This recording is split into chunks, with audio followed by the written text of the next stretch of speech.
Yeah, so the city has just released its first integrated sanitary master plan, which looks at new planning policies, growth projections for the city, and the existing condition and capacity of our sanitary sewer network. We have over 850 kilometers of sewers and 23 pumping stations, and we're anticipating an additional 150,000 people will be using this system by 2051. There's really two sides to the utility, and that is the capital replacement or rehabilitation side and the operations and maintenance side. And on the operations and maintenance side, we do have an issue that is a recurring and consistent issue with our pumping stations, and in particular our pumps being plugged. Our pumps are plugged with things that are flushed through the toilet or poured down the drains that really don't belong in there. Things like underwear, shirts, towels, flushable wipes, feminine hygiene products, and other things.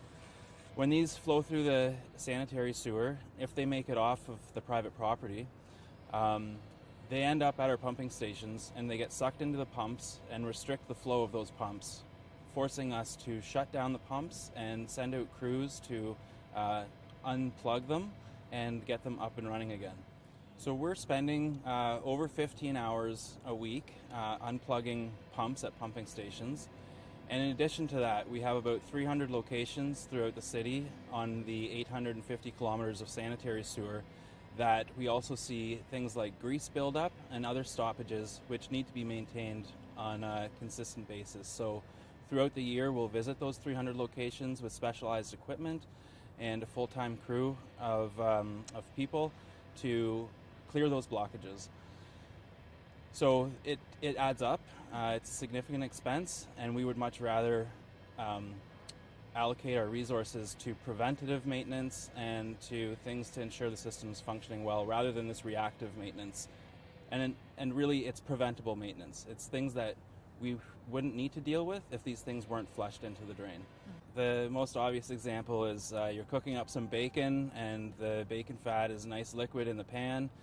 You're done cooking and you just tip the pan down the drain and gone it is. The reality of the situation is that fat then hardens when it gets into the sewer and it starts to build up and build up and build up until the sewer doesn't flow anymore. So the best approach for that is to throw some paper towel in the pan to let it soak up all that grease and then put it into your green bin. It's really important to remember only flush the 3 Ps. So pee, poop, and toilet paper.